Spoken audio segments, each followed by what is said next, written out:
में आपका स्वागत है। मैं S L Prajapat class 12th का चैप्टर नंबर 8 जो समाकलनों के अनुप्रयोग है इसका अध्ययन करेंगे। देखो, समाकलनों के अनुप्रयोग में हम क्षेत्रफल निकालना समझेंगे। विभिन्न आकृतियाँ जैसे परवलय हुआ,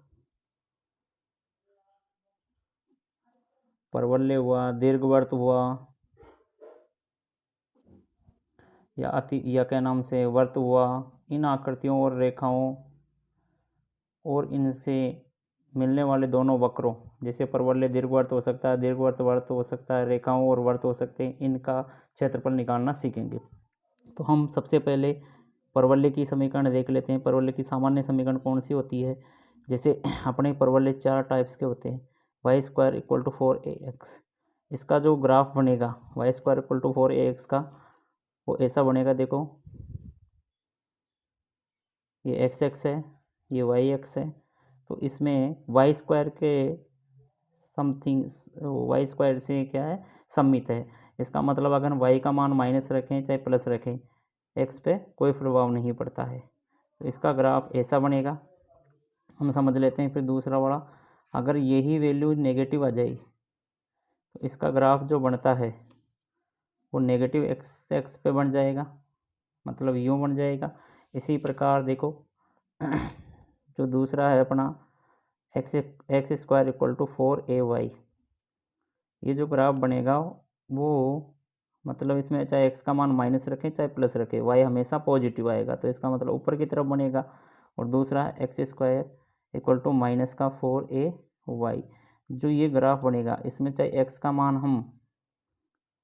मान हम क्या रखें, पॉजिटिव रखें चाहे नेगेटिव रखें, लेकिन इस माइनस के कारण ये हमेशा कैसा आ जाएगा, y नेगेटिव आ जाएगा। तो ये ग्राफ ऐसा बढ़ जाएगा। तो हमने चारों प्रकार के परवलय पढ़ लिए हैं। ये वाला पहला, ये दूसरा, ये तीसरा, ये और चौथा ये। अब परवलय के बाद में हम पढ़ते हैं वृत्त। देखो, वृत्त के समीकरण, ये इसका अपन केंद्र मान लेते हैं h, के। तो यहाँ से कोई अगर वर्त ऐसा जा रहा है, इसका केंद्र ये है और इसकी रेडियस है a, 0, तो इसकी जो सामान्य समीकरण बनेगी वो x - a का होल स्क्वायर, y माइनस एक की जगह हम h मान रहे हैं ना, h y - k का whole square equal to a²। यहाँ पर h और k तो इसका सेंटर है, केंद्र है, केंद्र के कोऑर्डिनेट है, और जो a यहाँ पर है वो क्या है, त्रिज्या है, रेडियस है। ये तो हो गए वर्त की समीकरण। अब इसके बाद में आता है दीर्घवृत्त। तो दीर्घवृत्त अपने पास दो टाइप्स के होते हैं, एक x अक्ष पर और एक y अक्ष पर। तो अगर ये वाला दीर्घवृत्त है तो ये x अक्ष पर होगा, ये इसका मूल बिंदु है, और यहाँ से a, 0, ये अगर हम मानते हैं 0, b, तो इसके जो सामान्य समीकरण बनती है x² / a² plus y² / b² equal to 1।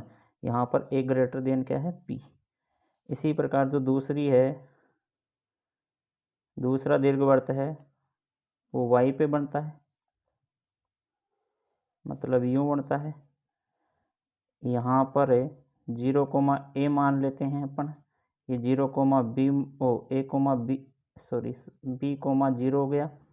तो यहाँ पर जो इसकी सामान्य समीकरण बनेगी वो x² b² y² a² equal to 1, यानी यहाँ भी a क्या है, b से बड़ा है।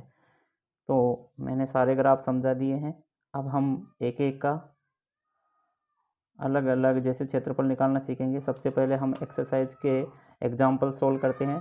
तो सबसे पहला उदाहरण है अपना बच्चों, वृत्त x² y² equal to a² का क्षेत्रफल ज्ञात कीजिए। चलो हम क्षेत्रफल निकालेंगे, समाकलन के द्वारा निकालेंगे। सबसे पहले हमें इसमें ग्राफ बनाना आना चाहिए। जिस बच्चे को ग्राफ आ जाता है उसके कोई समस्या नहीं होती है। सबसे पहले हम इसका ग्राफ बनाते हैं। चलो बनाते हैं। अब सबसे पहले अभी थोड़ी देर पहले बच्चों ने बताया कि x² plus y² equal to a²। तो सबसे पहले बताओ किसकी इक्वेशन होती है, ये वृत्त की इक्वेशन होती है। तो इसका मतलब हमें वृत्त बनाना है। तो जिस बच्चे को पहचान में आ जाती है सामान्य इक्वेशन वो आराम से इसका ग्राफ बना सकता है। तो वर्त बनेगा और इसके जो केंद्र के निर्देशांक होंगे वो क्या होंगे 0,0 और इसकी जो त्रिज्या होगी वो क्या है यहाँ पे ए है, त्रिज्या ए है और केंद्र 0,0 है। मतलब यहाँ तो केंद्र रहेगा इसका 0,0 पर और इसकी जो त्रिज्या रहेगी वो कितनी रहेगी, यहाँ पर जो त्रिज्या बन रही है इसकी क्या बन रही है 1,0। अब हमें इसका क्षेत्रफल निकालना, मतलब वर्त का क्षेत्रफल निकालना, तो हम क्या करते हैं इसको छायांकित कर देते हैं। अगर हम 1 का निकाल कर 4 से गुणा कर देंगे तो पूरे का आ जाएगा, सही है। अब यहाँ हम एक अल्फांश ले लेते हैं dx अल्फांश। तो मतलब क्या करना, अपने को 0 से लेकर a तक का क्षेत्रफल जोड़ना है, ठीक है। तो हम करते हैं, देखो 1 मिनट, छायांकित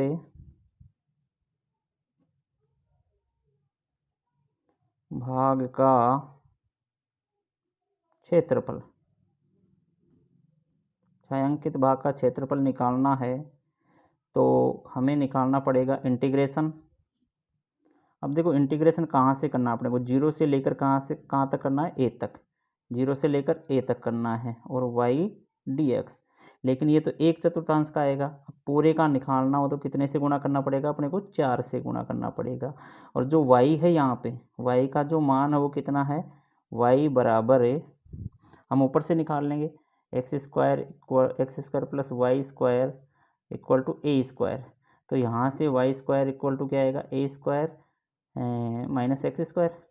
तो यहाँ से जो आएगा वो रूट में A square minus x square हो जाएगा। अब यहाँ से y का मान आ चुका है तो y के मान को यहाँ रख देते हैं। तो 4 इंटीग्रेशन 0 से लेकर कहाँ तक a तक और ए स्क्वायर माइनस एक्स स्क्वायर, और इसका क्या करना है dx के सापेक्ष समाकलन करना है, ठीक है। देखो अब ये एक फॉर्मूला होता है, अब किसका फॉर्मूला होता है हमें ये भी पता होना चाहिए, हम समाकलन में पढ़ चुके हैं पहले। Integration a square minus x square dx, ये जो समाकलन होता है x/2√1 minus x square plus a square by 2 sine inverse x/a plus c, ठीक है, याद आया। अब यहाँ पर हम फॉर्मूला लगाते हैं तो x/2√1 minus x square plus a square by 2 sine inverse x/a। अब हम लिमिट लगाते हैं, लिमिट कहाँ से कहाँ तक है 0 से लेकर a तक, यहाँ तक समझ में आ गया, ठीक है। चलो आगे देखते हैं। 4 से क्यों गुणा कर रहे हैं पता है, क्योंकि चारों चतुर्थांशों का निकालना। अब लिमिट लगाते हैं, सबसे पहले अपर लिमिट लगाते हैं। यहाँ पर अगर हम a रखते हैं, सॉरी यहाँ ए स्क्वायर आएगा, अगर हम यहाँ a रखते हैं तो देखो ये 0 बन गया, ए स्क्वायर माइनस ए स्क्वायर 0 बन गया, ठीक है। फिर हम यहाँ अगर a रखते हैं तो ए स्क्वायर बटे 2 और यहाँ अपने पास बन जाएगा साइन इनवर्स a/a, मतलब साइन इनवर्स 1, ठीक है।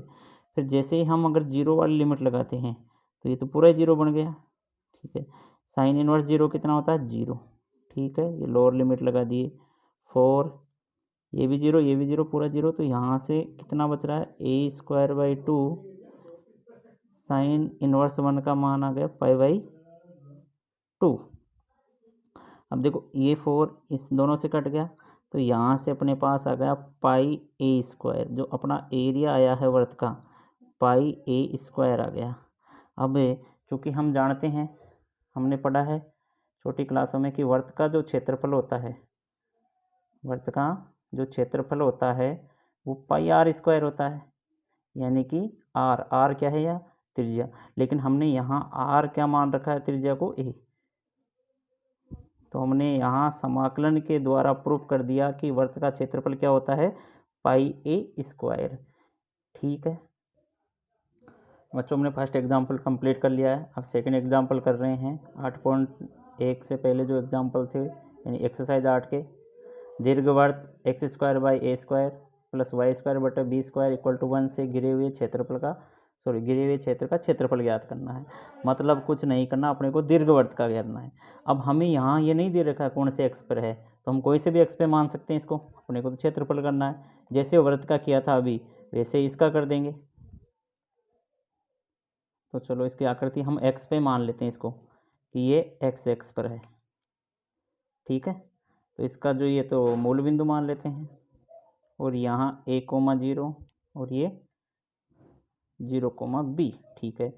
चलो हम एक प्रथम चतुर्थांश को ही कर लेते हैं, फिर इसके बाद में हम 4 से गुणा कर लेंगे तो पूरे का आ जाएगा। हमने एक अल्पांश मान लिया dx, कुछ नहीं करना, जिसे अभी किया था वैसे के वैसे ही करना है।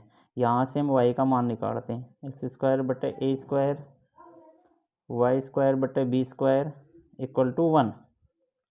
तो यहाँ से y का मान निकाल लेंगे अपन, तो क्या आएगा देखो 1 - x² बटे a²। तो यहाँ से a² - x² बटे a²।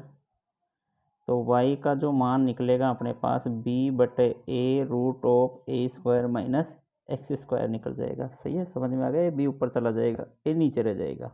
अब हम इसका क्षेत्रफल निकालेंगे, तो हमें क्या करना है, छायांकित भाग का क्षेत्रफल। अब छायांकित भाग मान रखे हैं पर तो, लेकिन यहाँ हम यह भी कह सकते हैं, ये तो आ गया 0 से लेकर कहाँ तक a तक, और y dx। अगर हमें पूरे दीर्घवृत्त का निकालना हो तो दीर्घवृत्त का क्षेत्रफल क्या हो जाएगा बोलो, 4 0 से लेकर a तक और b/a a² - x² और dx। हमने 4 से गुणा क्यों किया, क्योंकि 1 2 3 और 4 चतुर्थांश है, ठीक है। 4 का निकालना हो तो 4 से गुणा करेंगे। अब आगे देखिए 4 b/a तो बाहर आ गया। अब इसी का अभी थोड़ी देर पहले हमने किया था, क्या होता formula, x/2√a² - x² + a²/2 sign inverse x/a। Limit लगा दो कहाँ से, 0 से लेकर a तक। चलो 4b/a, सबसे पहले a वाली लिमिट लगाएंगे तो ये 0 हो गया, ठीक है। यहाँ वही a²/2 साइन इनवर्स से कितना हो जाएगा, a/a 1 बन गया, और ये जी को 0 लगाते हैं 0 बनेगा, और यहाँ भी ये 0 बन गया। तो लोअर लिमिट में दोनों ही 0 है, ठीक है। अब नेक्स्ट देखो 4b/a, और यहाँ पर बन गया देखो, इसका मान होता है a²/2 ऐसे का ऐसा, और इसका जो मान होता है π/2। 4 से कट गए दोनों, एक ऐसे एक कट गया, तो यहाँ बन गया π/ab। तो यहाँ पर दीर्घवृत्त का एक फॉर्मूला ही बन गया, जिसमें a और b क्या है, a तो क्या नाम से जो एक्स एक्स पर है, एक्स एक्स को जहाँ काटता है वो, और बी क्या है, वाई एक्स को जो काटता है वो। इसका मतलब दीर्घवृत्त का जो क्षेत्रफल का फॉर्मूला बन गया अपने पास π/ab, ठीक है। अब मैं यहाँ से एक बात बता रहा हूँ, देखो दीर्घवृत्त में और वृत्त में क्या अंतर है, x² बटे a² + y² बटे b² = 1। अब यहाँ पर यदि ये दोनों बराबर हो जाते हैं, a और b बराबर हो जाते हैं, तो वह वृत्त की समीकरण बन जाती है। कैसे, देखो x² बटे a² + y² बटे a² = 1। एलसीएम ले लेते हैं जैसे, तो हमारे पास बन जाता है ये। अब यहाँ पर पुट करके देखते हैं अपन, π/a और b की जगह भी a रख देते हैं, तो π/a²। इसका मतलब दीर्घवृत्त और वृत्त में इतना ही अंतर है कि a और b बराबर होते हैं वृत्त में, जबकि दीर्घवृत्त में a और b अलग अलग होते हैं। तो हमने 2 एग्जाम्पल कर लिए हैं, तो हमें ऐसा लगता है समझ में आ गया होगा। अब हम तीसरा एग्जाम्पल करते हैं आगे। तीसरा एग्जाम्पल अपना, वक्र y(x²) एवं रेखा x = 4 से घिरे क्षेत्र का क्षेत्रफल ज्ञात कीजिए। मतलब इस वक्र से हमें ये अंदाज़ा लग रहा है कि ये किसका समीकरण है। अभी शुरुआत में वीडियो के हमने ये देखा कि जो y = x² है वो ये किसका, परवलय का समीकरण है। अगर हम अपने को क्वेश्चन में दे या नहीं दे, अपने को सामान्य समीकरण सबकी पता होना चाहिए, तभी हम इसे एक्सरसाइज कॉल कर सकते हैं। बिना ग्राफ के बिना हम इसको हल नहीं कर सकते हैं। चलो देखो परवलय, अब परवलय भी कौन सा वाला है, ये x² = y, मतलब x के सापेक्ष सममित है ये, एक्स का मान चाहे माइनस रखे चाहे प्लस रखे, हमेशा वाई क्या आ रहा है यहाँ पे धनात्मक आ रहा है। तो इसका मतलब इसका ग्राफ कहाँ बन रहा है, ऊपर की तरफ बन रहा है, और जो मूल बिंदु पर इसका शीर्ष बिंदु है। ठीक बात है, हमने इसका समीकरण बना दिए। अब रेखा x इक्वल टू 4, रेखा x इक्वल टू, सॉरी यहाँ x नहीं है y है, तो y है। तो अब देखो इसका मतलब है y इक्वल टू 4 पे अपने को एक रेखा बनानी है। यहाँ अपन मान सकते हैं y इक्वल टू 4 से घिरे क्षेत्र का क्षेत्रफल निकालना है। ठीक है, तो कर लेते हैं हम, यहाँ से करेंगे। अब इसमें देखो 2 से मल्टीप्लाई करना पड़ेगा, क्यों, एक ही ये रहा और एक ही ये रहा। चलो कर लेते हैं। अब यहाँ अल्पांश जो मान रहे अपन वो dy मान रहे, इसका मतलब क्या हुआ कि अब हम y के सापेक्ष समाकलन करेंगे। तो यहाँ से हमें x का मान निकालना है, x का निकालना, तो x का मान क्या आ जाएगा, रूट ऑफ y आ जाएगा। ठीक है, तो हमें छायांकित भाग का क्षेत्रफल निकालना है, छायांकित भाग का क्षेत्रफल निकालना है। अब छायांकित भाग का क्षेत्रफल निकालना, 2 से मल्टीप्लाई कर दिया। 2 से क्यों करे, क्योंकि ये दोनों भाग निकालना है अपने को। अब 0 से लेकर लिमिट लगानी है 4 तक, लेकिन किसकी लगा रहे हैं अब की बार, y की। तो y के सापेक्ष क्या करना पड़ेगा, यहाँ पर समाकलन करना पड़ेगा, तो x dy। ठीक है, अब x का मान ऊपर से यहाँ से हम लिखेंगे 2, ऐसे का ऐसा, 0 से लेकर 4 तक लिमिट, x का मान अपने पास रूट ऑफ y dy। ठीक है, चलो अब समाकलन कर रहे हैं y का रूट। अब यहाँ से y की पावर अपने पास है 1/2 है, तो हम जानते हैं x की पावर n का समाकलन क्या होता है, x की power n plus 1 upon n plus 1। यहाँ 0 से लेकर 4, y की पावर अपने पास 1/2 है dy, तो ये आ गया y की पावर 1/2 प्लस 1 और 1/2 प्लस 1। लिमिट है अपने पास 0 से लेकर 4 तक। चलो लगाते हैं, देखो ये तो बन गया 3/2 और ऊपर भी 3/2, y की पावर 3/2 और यहाँ 3/2, 0 से लेकर 4 तक, 2 ऐसे का ऐसा। अब ये बाहर आएगा तो 2 ऊपर और 3 नीचे, अपने पास अंदर बच गया y की पावर 3/2, 0 से लेकर 4, यहाँ बन गया 4/3। अब देखो लिमिट लगाएंगे अपन, तो 4 की पावर 3/2 माइनस 0 की पावर 3/2, तो ये तो 0 ही रह गया, 4/3। अब यहाँ है 4 तो पूरा है, 3/2 का मतलब होता है 1.5, मतलब 4 तो पूरा है, लेकिन 4 रूट में है। तो देखो अब अपने पास यहाँ से हो गया 4/3, 4 की पावर 3/2 और 0 ऐसे का ऐसा। ठीक है, अब अपने यहाँ से करेंगे, फिर इसको लिख सकते हैं अपन 4√4। ठीक है, फिर यहाँ से 4/3 ऐसे का ऐसा, 4 का मान 2। ठीक है, फिर यहाँ इनको जैसे मल्टीप्लाई करेंगे तो 32/3, तो इसका जो एरिया है 32/3 वर्ग इकाई आ गया। ठीक है, तो इस क्वेश्चन का जो अपने को दे रखा था क्या, कि वक्र y बराबर x² एवं रेखा y इक्वल टू 4 से घिरे क्षेत्र का क्षेत्रफल, इन दोनों का क्षेत्रफल कितना आ गया अपने पास, 32/3 वर्ग इकाई। अपने 3 एग्जाम्पल कर लिए। यहाँ तक कोई समस्या हो तो आप कमेंट बॉक्स में कमेंट कर सकते हैं।